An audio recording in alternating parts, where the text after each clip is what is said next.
My name is Gabriela Rivero, and I'm from Chicago. 2 days ago, I had made a new acquaintance, and my impression to her was that she was a very open-minded and wonderful person until we started talking about more personal issues. At that moment, she mentioned to me how excited she was, how the Republicans have won every seat in the Senate and in Congress, and she was so excited. Her first thing that she said to me is, finally, we're going to get rid of all those illegal immigrants who live in the U.S. In my conversation with her, I tried to explain to her that I was an immigrant already, and that I did not feel very comfortable by the way she was talking to about immigrants. She said, I am not speaking about immigrants, I'm talking about illegal immigrants. I explained to her that many of these families have to come to this country because they had no way to support their families back, and they had to do what it took to support their families. She kept, I had never faced this type of way of speaking before. My concern is to see people who were more tolerant becoming more intolerant of immigrants in this country.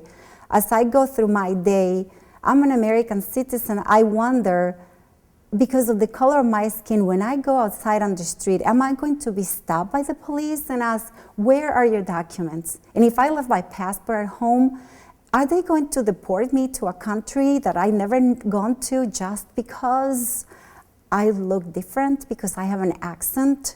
I have 2 teenage daughters, 13 and 16. Am I going to be separated from my daughters just because I forgot my passport back home? I am very concerned about this. And you, as a person of faith, should be very concerned about this. The Bible says, love thy neighbor. I don't feel very loved right now. I feel, even though I'm an American citizen, I feel already rejected. And this is me, who is an American citizen. How about these wonderful families who left everything behind just to support their families and provide a better life and a better future for their children because they had no future to offer to their families back home? My resolution for 2011 is to continue working with congregational leaders and create programs to educate our fellow Americans to understand, number one, why we come to this country. Number two, we are not a threat. We are not taking your jobs. We're just here looking for an opportunity to give our families a better life and to live the American dream.